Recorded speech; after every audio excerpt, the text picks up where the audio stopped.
Now this is shear force. Shear force is basically acting perpendicular to the axis of the material. Now this is a nail on the wall.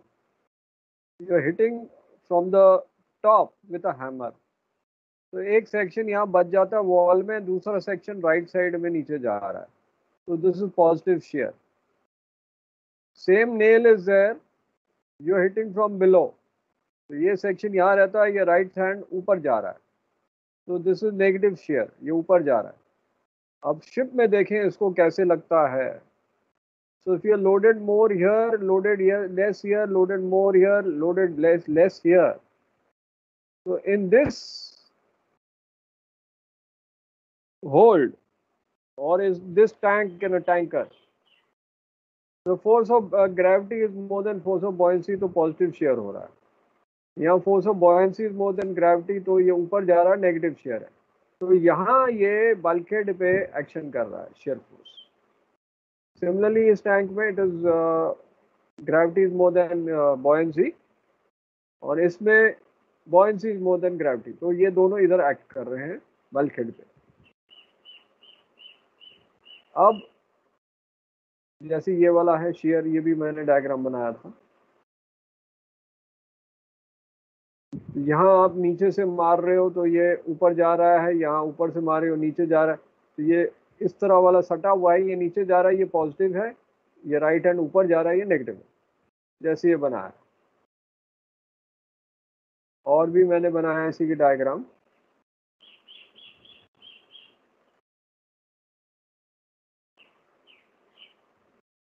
तो एक आपका shear है SHEER, which is the upward curvature of the upper deck in the longitudinal direction, और ये shear है, ये force है जो perpendicular act कर रहा है एक्सिस पे. ये पॉजिटिव शेयर या नेगेटिव शेयर है. बेंडिंग मोमेंट क्या है वो बता देते हैं, then we'll come to the definition.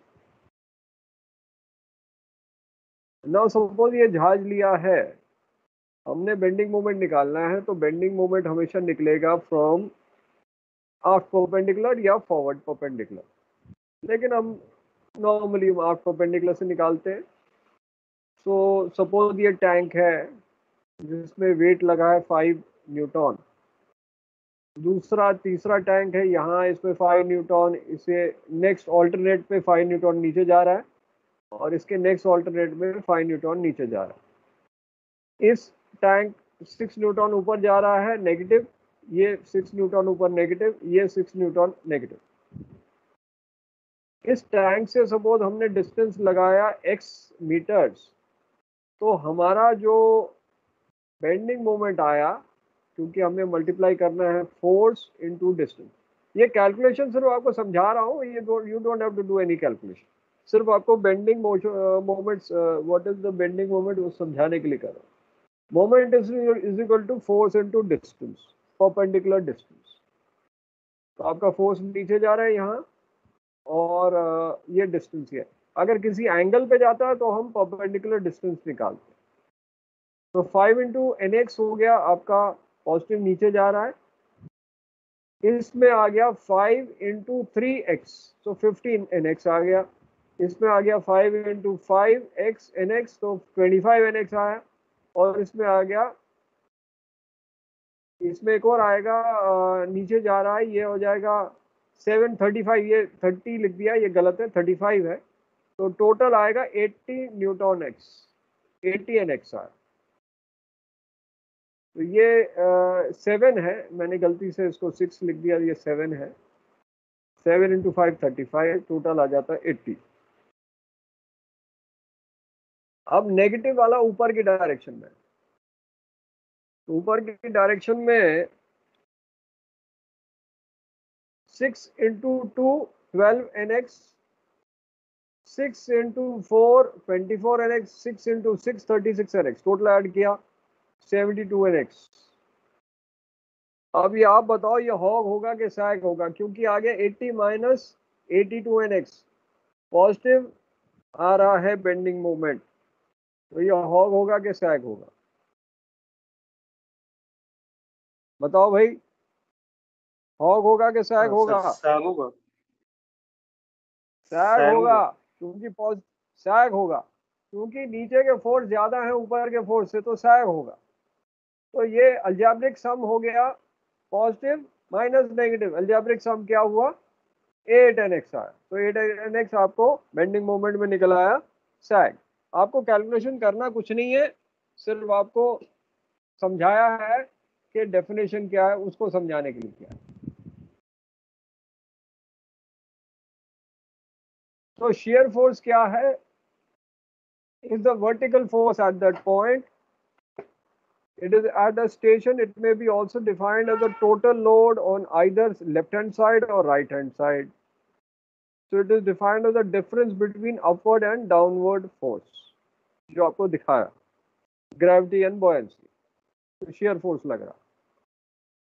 So also when two external parallel forces act in opposite direction, they tend to break it. These are shearing forces. We have measured in tons. तो आपकी suppose ये axis है, आपने hammer मारा तो एक इधर force जा रही है, एक इधर जा रही है, तो इधर आप शेयर अप हो रहा है, ये एंगल पे हो रहा है, ये एंगल पे हो रहा है, तो आप परपेंडिकुलर डिस्टेंस कॉस और साइन से निकाल के परपेंडिकुलर डिस्टेंस निकालोगे। बट आप लोगों को अभी कोई कैलकुलेशन नहीं करनी, वो फेज 2 की कैलकुलेशन है, अभी आपको सिर्फ समझना है, कोई कैलकुलेशन नहीं करनी। तो ये सैग वाली पॉजिटिव बेंडिंग मूवमेंट है और ये हॉग वाली नेगेटिव बेंडिंग मोमेंट है, और ये पॉजिटिव शेयर है, राइट साइड नीचे जा रहा है, राइट साइड ऊपर जा रहा है, तो negative shear. Downward bending is bending moment is positive bending, upward bending is hog, it is negative bending. Bending moment is amount of bending caused by ship's hull by external forces. If we are considering a beam, तो वो bend करेगी, तो bending moment measures the tendency of the beam to bend. So its size depends on amount of load as well as where the load is placed. So what is the perpendicular distance from the load? So you're multiplying force by distance. So bending moment is Newton meter. Weight length unit, Newton meter. So bending moment at any section within the beam is the total moment tending to alter the shape of beam and is equal to algebraic sum of the moments of all loads acting between section and either end of the beam. Here we are taking aft end. Distance हम आफ्ट and से ले रहे हैं, हम forward and से भी ले सकते हैं, पर नॉर्मली आफ्ट एंड से लेते हैं। तो ये आपकी शेयर फोर्स और बेंडिंग मोमेंट ये आपके लोड इंडिकेटर में आती रहती है। ये लोड है, वेट लोड, ये बॉयंसी लोड है, ये शेयर फोर्स है, और ये है बेंडिंग मोमेंट। आप लोगों को कोई कैलकुलेशन नहीं करना है इसका, सिर्फ दिखाया कि ये क्या है।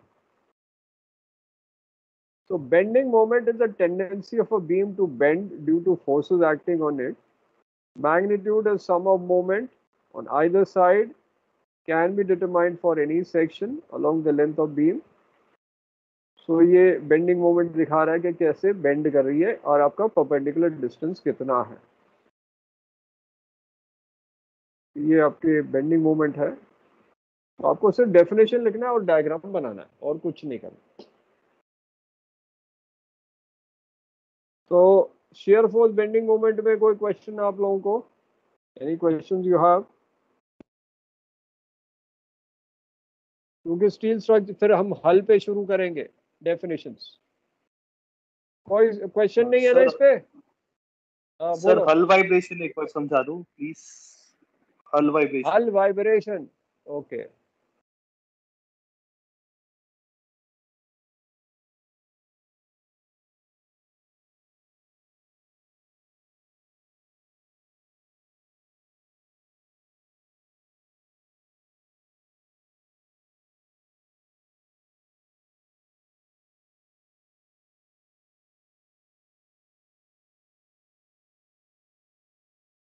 अब हल वाइब्रेशन का मतलब है कि आपका शिप हल कैसे वाइब्रेट करता है, मतलब उसकी फ्रीक्वेंसी क्या है।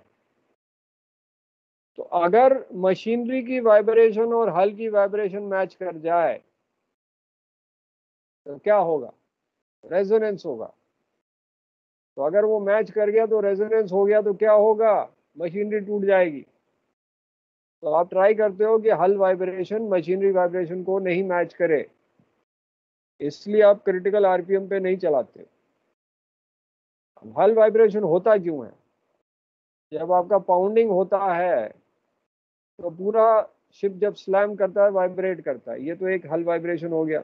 दूसरा हल वाइब्रेशन मशीनरी वाइब्रेशन से भी हो जाता है। मशीन आपने इंजन चलाया, प्रोपेलर चलाया, उससे आपकी हल वाइब्रेट कर गई। तो ये सारा हल वाइब्रेशन है। और इसको कंपनसेट जो करता है वो आपका वाइब्रेशन पोस्ट है जो लगाया हुआ है। ये एक सेकंड यहाँ दिखाते हैं आपको। ये वाइब्रेशन पोस्ट है। तो जब आपका प्रोपेलर जैसे यहाँ चलेगा तो वाइब्रेशन हल पे आएगा, तो ये जो वाइब्रेशंस है वो यहाँ से हल की तरफ फैल जाएगा। सपोज ये प्रोपेलर का वाइब्रेशन यहाँ है, तो ये आपके स्टर्न फ्रेम में आ गया वाइब्रेशन। अब यहाँ अगर कोई स्ट्रक्चर नहीं है उसको निकालने के लिए, तो क्या होगा, कहीं भी क्रैक हो जाएगा। तो ये वाइब्रेशन पोस्ट क्या है, ये सारी वाइब्रेशन को हल की तरफ भेज देगा। हल खुली जगह है जहाँ वाइब्रेशन फैल जाए। तो ये स्ट्रक्चर है कंपनसेट करने के लिए वाइब्रेशन को। जो वाइब्रेशन आपकी प्रोपेलर की है, जो मशीनरी की है, पंप्स की है, वो सारी फैल सकती है। तो हल वाइब्रेशन जो है वो स्लैमिंग से ज्यादा होती है, विच इज योर पाउंडिंग। उसको आप कुछ नहीं कर सकते।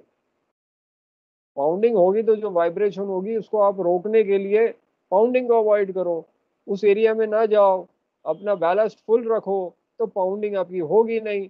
और जब पाउंडिंग नहीं होगी तो हल वाइब्रेशन कम हो जाएगी। क्लियर है अब, क्लियर है? Yes, sir. Clear, sir. Thank you. Okay, चलो फिर अब हम स्ट्रक्चर पे आते हैं। आपके वेरियस स्ट्रक्चर्स ना, क्योंकि शिप कंस्ट्रक्शन ये तो स्ट्रेसेस हो गई, और अभी आपका शुरू करते हैं आपके वेरियस स्ट्रक्चर्स दिखा देंगे। तो उसके बाद ही आपको समझ आना शुरू होगा कि what part is coming when. Now this is your bilge की योर कील प्लेट। ये 4 टू आप जा रही है and this is of equal thickness forward and aft। Bottom plating आ गई है शिप की, ये कील प्लेट के ऊपर लगती है। बिल्ज प्लेटिंग आई है, this is the bilge plating at the turn of the bilge.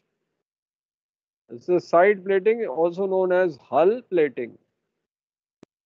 Now the thing which is coming is your the floor which is coming. ये DB tank के अंदर रहता है watertight floor.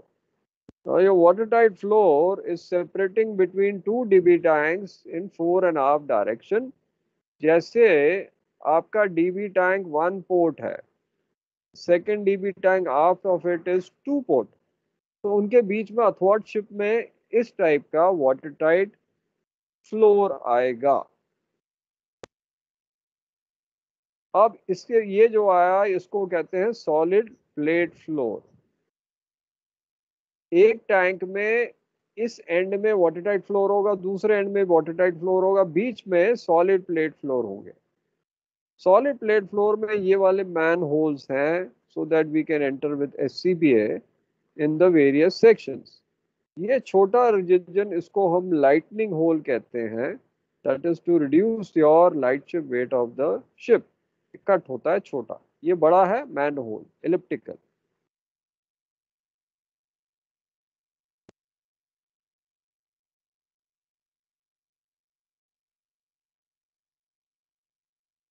अब यहाँ जो इसमें अगर आप देखो यहाँ कट्स दिखाई दे रहे हैं, ये सॉलिड प्लेट फ्लोर में कट दिखाई दे रहे हैं। कट इसलिए है क्योंकि इन कट्स के थ्रू लॉन्जिट्यूडनल पास होगा। एक तो बॉटम लॉन्जिट्यूडनल जो शिप्स बॉटम प्लेटिंग के ऊपर लगा है, और ये इनर बॉटम प्लेटिंग पे ये लगेगा, इसके ऊपर टैंक टॉप आएगा। तो ये इनर बॉटम लॉन्जिट्यूडनल्स इस स्लॉट से जाएगा। Bottom longitudinals will go via this slot. This will be above your bottom plating and this will be below your tank top.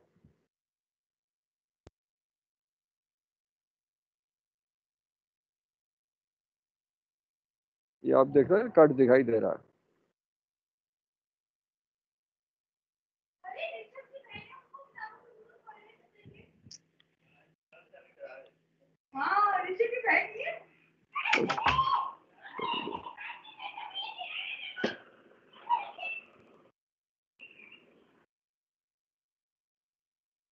Now these are your bracket जो यहाँ connected है इससे, और यहाँ से वो फ्रेम से कनेक्टेड होगा। So these are brackets which are connected to solid plate floor, और यहाँ से ब्रैकेट कनेक्टेड होगा फ्रेम से। और ये जो ग्रीन वाले हैं ये ब्रैकेट फ्लोर के ब्रैकेट्स हैं। ये ब्रैकेट फ्लोर के ब्रैकेट जो हैं they are just a framework. ये इस वीडियो में क्लियर नहीं है, इसमें एक ऊपर एक बार जाएगा, नीचे एक बार जाएगा, और इसके बीच में एंगल स्ट्रट होते हैं, वो इस वीडियो में नहीं है, ये मैं अलग से दिखाऊंगा आपको। तो ये दीज विल बी, एक यहाँ ब्रैकेट आएगा उससे कनेक्टेड बार से होंगे, इसमें कोई प्लेट फ्लोर नहीं है, इसको ब्रैकेट फ्लोर कहते हैं। अब ये आपके देख लो बॉटम लॉन्जिट्यूडनल्स नीचे से जा रही हैं। This is blue ones which are passing there between the slots और the V notch, जो कट लगा है उसको V notch कहते हैं, उसके थ्रू जा रही है। ये मैंने V notch बताया था ड्यूरिंग डिसकंटिन्यूटी स्ट्रेस।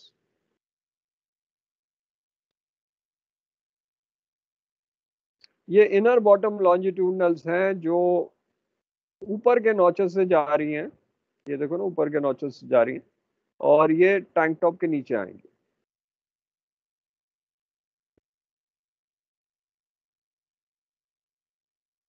अब ये येलो जो जा रही है दीज आर गर्डर्स और इंटरकोस्टल साइड गर्डर। ये भी 4.5 जाती हैं, लेकिन ये लॉन्जिट्यूडनल जितनी बड़ी नहीं होती। They are not as long as longitudinal but they are much thicker and of height up to your tank top. Longitudinal तो छोटी है, रेल लाइन जैसे। तो लॉन्जिट्यूडनल फॉरवर्ड कोलिजन बल्कहेड से आफ्ट कोलिजन बल्कहेड तक कंटिन्यूस जाती हैं, जबकि गर्डर कैन बी कंटिन्यूस और can not be, it might be continuous और it might not be continuous, ये कोई गारंटी नहीं है, but longitudinal has to be continuous forward now.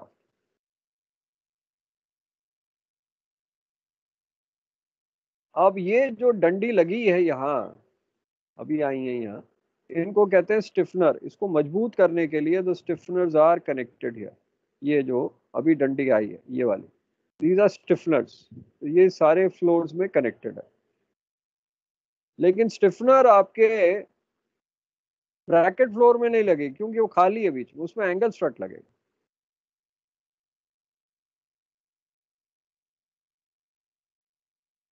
अब यहाँ एक लाइन लगती है, इसको कहते हैं मार्जिन प्लेट।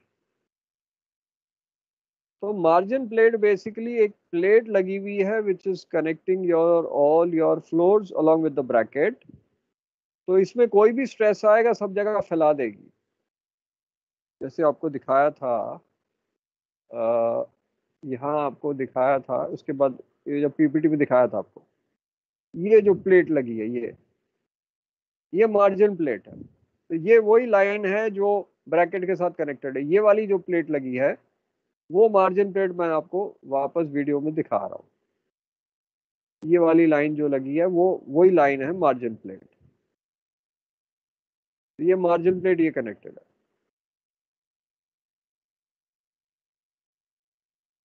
अब ये जो यहाँ कनेक्ट हुआ है, यहाँ एक सेंटर लाइन गर्डर आएगा नीले रंग का बाद में, उसके साथ ये ब्रैकेट फ्लोर कनेक्ट होगा which is bracket of bracket floor. तो ये इस तरफ का ब्रैकेट और इस तरफ का ब्रैकेट दोनों कनेक्ट हो जाएंगे फ्रेमवर्क से। So this is bracket floor, which is basically connection of the bracket by framework. अब ये सेंटर लाइन गर्डर आ गया, तो सेंटर लाइन गर्डर बेसिकली कील के ऊपर लगेगा, और centre line girder basically tankers में होगा जिनमें डक कील है, उसमें एक सेंटर लाइन गर्डर के बजाय दो गर्डर होंगी। जैसे बल्क कैरियर में डक कील है, तो डक कील दो गर्डर से बनती है, तो एक सेंट्रलाइन गर्डर से दो गर्डर बन जाते हैं एक की जगह, और वो डक्कील बनाते हैं। आपको बाद में फिर डक्कील बताएंगे।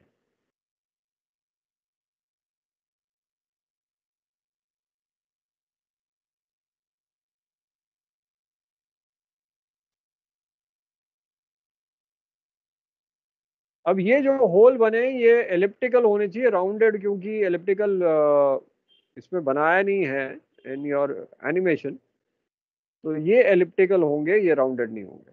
अब ये जो कनेक्ट हुए हैं ये फ्रेम्स है।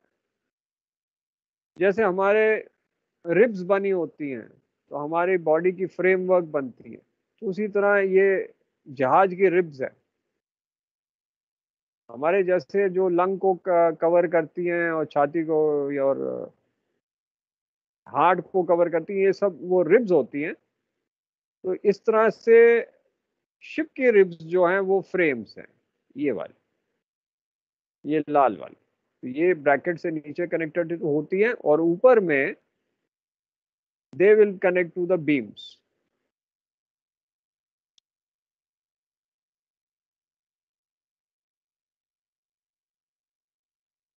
अब ये जो बीम्स आई हैं ये ट्विन डेक की बीम्स हैं, ये क्योंकि इसमें दो डेक हैं, ये जनरल कार्गो है, ये बल्क कैरियर नहीं है।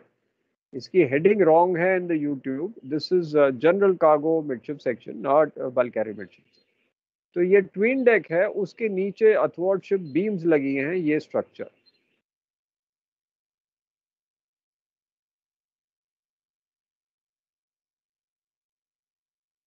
आपको जो रैकिंग स्ट्रेस में बताया था बीम नी, वो ये बीम नी वाइट वाली यहाँ कनेक्ट हो गई फ्रेम से, और बीम के बीच में रैकिंग स्ट्रेस को अवॉइड करने के लिए बीम नी लगी है।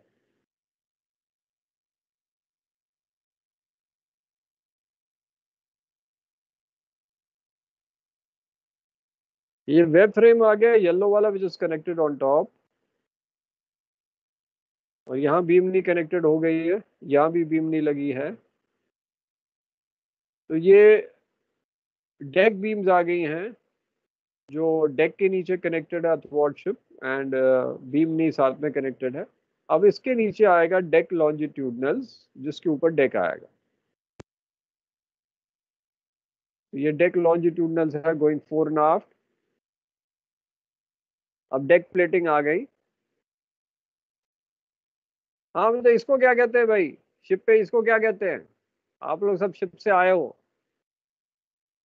इस प्लेट को क्या कहते हैं? Plate fish plate. आपको किसने बताया बेटा फिश प्लेट? हाँ किसी ने बताया होगा ना फिश प्लेट है। किसने सिखाया था बेटा आपको? Sir chief officer. Chief officer. बेचारा चीफ ऑफिसर को खुद ही नहीं पता तो क्या बताएगा। बेटा फिश प्लेट नाम की कोई चीज ही नहीं है, इसको शियर स्ट्रेक कहते हैं। SHEER, sheer strake. आपके चीफ ऑफिसर को कुछ मालूम ही नहीं है, इसीलिए तो गड़बड़ होती है, क्योंकि जब वो कैडेट था उसको भी चीफ ऑफिसर नहीं बताया था, गलत बता दिया था, और वो भी उसने दिमाग में रख लिया, चाहे हमने कितना भी पढ़ाया हो, दिमाग से हटाया नहीं है। मैं थक गया 6 साल में बता बता के कि भाई वो फिश प्लेट नहीं है। सीनियर मास्टर को भी बताया, वो सब लोग फिश प्लेट लेके बैठे हैं। मछली पकड़ने की कोई प्लेट नहीं है बेटा, ये शियर स्ट्रेक है, SHEER, sheer strake. Fish plate नाम की कोई चीज नहीं है जहाज पे। वो नाम ये क्रू मेंबर्स ने दिया था क्योंकि उसके ऊपर मछली उड़ के आती थी, फ्लाइंग फिश उसके ऊपर से उड़ के आती थी, इसलिए उसका नाम उन्होंने शेयर स्ट्रेक दे दिया, जबकि ये फिश प्लेट दे दिया है, जबकि फिश प्लेट कोई नाम नहीं है शिप कंस्ट्रक्शन में, शेयर स्ट्रेक। ठीक है, अब आप चीफ ऑफिसर बनोगे, ये नहीं कि फिश प्लेट लेके बैठे रहो। आया समझ के नहीं? Yes sir. या फिर वही धारणा लेके बैठे रहोगे कि चीफ ऑफिसर ने बोला है तो भाई सही है, हैं? गलत चीज आपको सिखा दी, अब आप लोग सारी जिंदगी वो लेके बैठोगे। SHEER, shear strake, no fish plate there.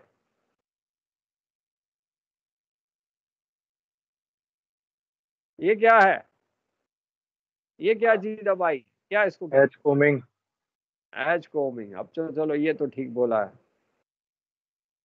ये आ गया ट्विन डेक, ये जनरल कार्गो वेसल मिलेगा। ये आपका ट्रांसवर्स बल्कहेड है। Sir excuse me sir. हाँ, क्या बोल रहे हैं सर बताओ। ये ट्विन डेक में लॉन्गिट्यूडनल्स नहीं होते? नहीं, इसमें नहीं होते, क्योंकि इसमें लॉन्जिट्यूडल स्ट्रेस यहाँ नहीं आएगी। लॉन्जिट्यूडल स्ट्रेस यहाँ आएगी और बॉटम में आएगी, ट्विन डेक में नहीं आएगी, इसलिए ट्विन डेक के नीचे नहीं होते। Okay sir. क्योंकि लॉन्जिट्यूडल स्ट्रेस क्या है, हॉग सैग। हॉग सैग ट्विन डेक पे थोड़ा होगा। सबसे ज्यादा डिस्टेंस न्यूट्रल एक्सिस, अभी एक बार बता देता हूँ न्यूट्रल एक्सिस क्या है। स्ट्रेसेस बताए हैं तो एक न्यूट्रल एक्सिस भी बता दूं क्या होता है न्यूट्रल एक्सिस। क्योंकि न्यूट्रल एक्सिस मैं समझाता हूँ फेज 2 को, लेकिन आपको भी जरा समझा दूं थोड़ा बेसिक्स उसके बारे में। सपोज ये जहाज है एक बीम के जैसे, ठीक है। तो एक लाइन जाती है यहाँ, इमेजिनरी लाइन बीच में, इसको कहते हैं न्यूट्रल एक्सिस। तो जितना डिस्टेंस ऊपर रहेगा, जितना दूर, उतना ज्यादा स्ट्रेस। उसी तरह जितना डिस्टेंस नीचे रहेगा उतना ज्यादा स्ट्रेस। तो ये वाली न्यूट्रल एक्सिस है आपकी। हॉग सैग कहाँ ज्यादा होगा, या तो यहाँ या यहाँ। जितना ज्यादा डिस्टेंस आपका डेक का डिस्टेंस है फ्रॉम द न्यूट्रल एक्सिस, यहाँ सबसे कम स्ट्रेस होगा। तो ट्विन डेक में स्ट्रेस कम होगा, इसलिए वहां लॉन्जिट्यूडनल नहीं है। क्योंकि मैंने लॉन्जिट्यूडनल यहाँ लगा दी डेक के नीचे, कंटिन्यूस जा रही है, तो ये उसको बेंड करने से रुकती है। यहाँ भी मैंने बॉटम में लगा दी, कंटिन्यूस जा रही है, तो इसको बेंड करने से रुकेगी। तो मुझे यहाँ लगाने की कोई जरूरत नहीं है, क्योंकि यहाँ स्ट्रेस कम है। आया समझ? ओरल में पूछ लेंगे तो ये बताना। क्लियर ओके है सर। कि नहीं? ये डंडी कंटिन्यूस जा रही है ऊपर और नीचे जा रही है, तो बेंड ही नहीं होगा ना। इसको यहाँ पर लगाने की जरूरत नहीं है। न्यूट्रल एक्सिस, न्यूट्रल एक्सिस का वर्ड मैं डाल दूं, ये न्यूट्रल एक्सिस है।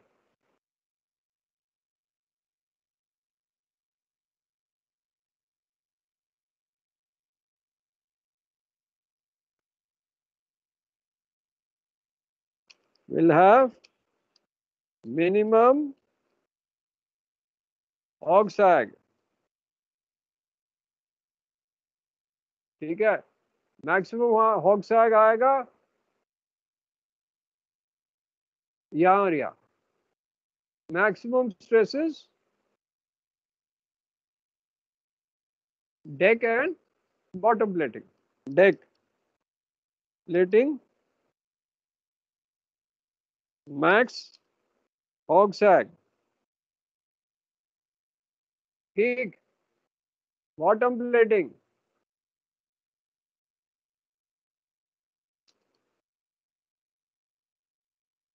max hog sag।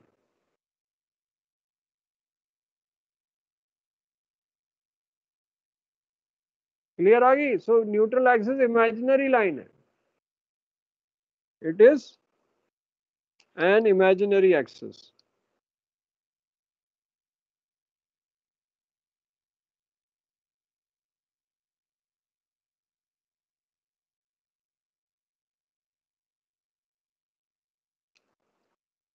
फंडे क्लियर हो रहे हैं कि नहीं बेटा? यस फंडे सर। क्लियर हो रहे हैं कि नहीं? हैं? क्योंकि हो अगर रहा है क्लियर सर। नहीं होंगे फेज, हाँ फेज 2 में बहुत मुश्किल आ जाएगी।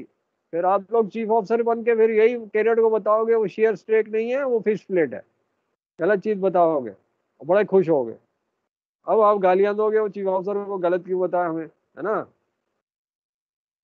अब गालियां दोगे उसको कि हमें गलत समझा रहा था वो चीफ ऑफिसर, बड़ा बेवकूफ होगा। वो भी गालियां देता होगा अपने चीफ ऑफिसर को, जब वो कैडेट था तो उसने कहा हम अपने कैडेट को भी यही उल्टा ही सिखाएंगे, क्यों हमको भी चीफ ऑफिसर ने उल्टा बताया, हम कैडेट को भी उल्टा बताएंगे। तो ये सालों साल चलता रहता है बेटा। ये गलती इधर नहीं है, ये कुछ सर्वेयर्स भी ऐसे ही बोलते रहते थे, तो ऐसा है। उसमें कोई चेंज नहीं कर सकता, क्योंकि जो धारणा दिमाग में भर जाती है वो फिर सारी जिंदगी चलती है, चाहे कितनी पढ़ाई कर लो। क्योंकि आप लोग जब कैडेट होता हो ना, कच्ची मिट्टी हो, और उस टाइम जो आपको सिखाएगा आप वो सारी जिंदगी याद रखोगे, फिर जो पढ़ाएगा उसे कुछ याद नहीं करोगे। बट जो कैडेटशिप में सिखा दिया, इसका मतलब वो आपके लिए तो पत्थर की लकीर हो गई कि भाई वो कैडेटशिप में सिखाया वो तो सही बोलेगा। क्लियर हो गया बेटा कि नहीं? तो अभी आगे हम वीडियो देखें इसका, उसको समझ आना शुरू हो गया अभी ना।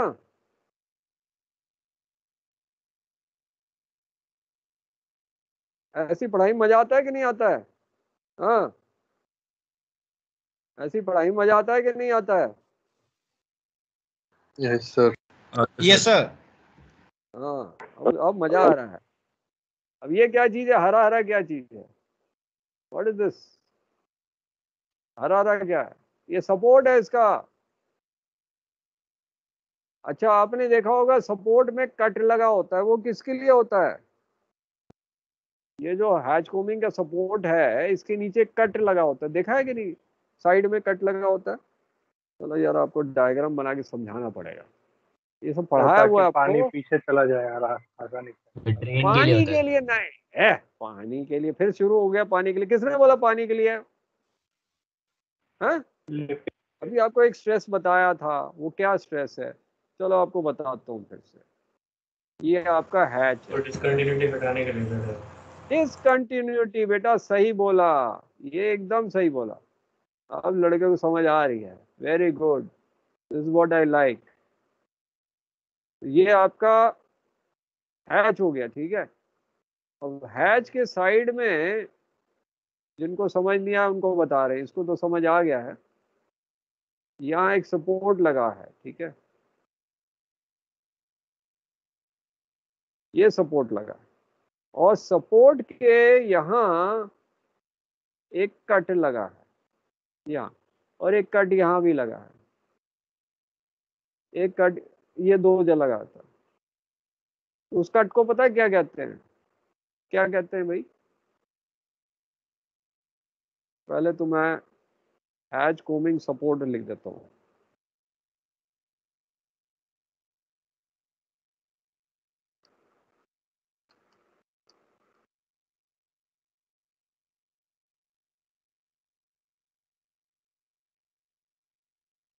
कई बार आप वो ऑयस्टर में से निकलता है, याद है ऑयस्टर क्या होता है, पता है? चलो ऑयस्टर, वॉल निकलता है सर। हाँ, उसको स्कैलप कहते हैं। तो इसको हम स्कैलप कहते हैं। ये जो होल है ये डिसकंटिन्यूटी स्ट्रेस के लिए स्कैलप्स उसको कहते हैं, स्कैलपिंग करते हैं, ताकि स्ट्रेस यहाँ एक्यूमुलेट ना हो। पानी तो है ही, वो पानी ड्रेन कर रहा है उससे, लेकिन मेन पर्पस है वो स्ट्रेस को फैला देने के लिए। अगर यहाँ ज्वाइन किया है, यहाँ क्रैक हो जाएगा, तो उसको हमने थोड़ा कट मार दिया सो दैट स्ट्रेस फैल जाएगा। इसको हम कहते हैं स्कैलप्स। बेटा किताबों में नहीं है, इसलिए जरा, ये कोर्स वोर्स में है नहीं, लेकिन काम आएगा, क्योंकि जब चीफ ऑफिसर बनोगे ना, तो ये नहीं आप उसको कैडेट को बोलोगे फाइंड आउट, क्योंकि आपको पता है चीफ ऑफिसर आपको फाइंड आउट तभी बोलता है जब उसको खुद ही नहीं मालूम कि क्या है, इसलिए आपको बोलता है फाइंड आउट। तो ये आपकी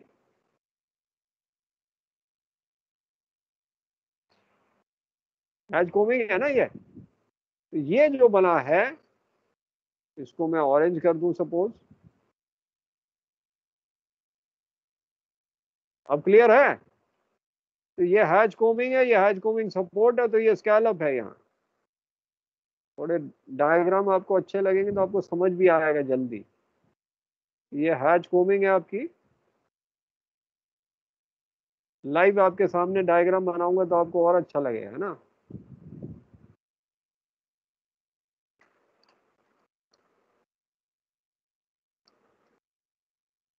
अभी आप लोगों की तबीयत ठीक है कि नहीं? ठीक है सर। Yes sir. हाँ, अभी हमारे कई लोग मित्र जन फैकल्टी भी बैठी हुई है इसी चक्कर में, तो आप लोग ध्यान रखो अपना।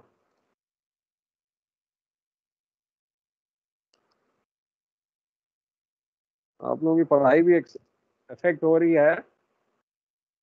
कई फैकल्टी हैं, कई कोऑर्डिनेटर्स हैं बीमार पड़े हुए हैं, तो सब ठीक हो जाए जल्दी।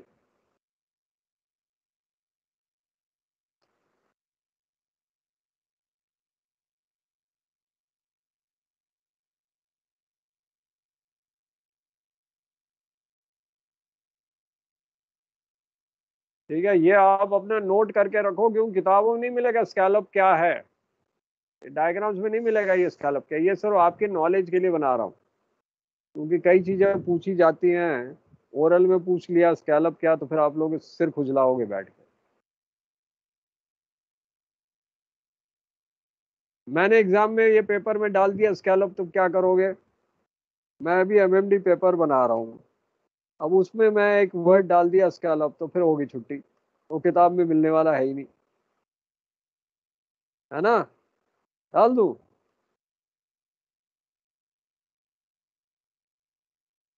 पेपर में ऐसे ही आ जाएगा,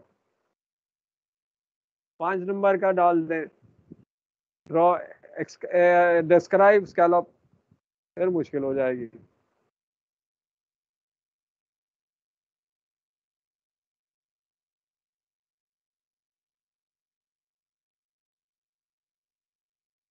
इसलिए आपके लिए करा रहा हूँ कि अगर मैं डाल भी दूं आप लोगों के लिए तो हो गया ना, क्या नहीं हुआ? क्या डिस्क्राइब न्यूट्रल एक्सिस, तो फिर वो छुट्टी होगी। न्यूट्रल एक्सिस कहाँ से आएगा पता नहीं लगता।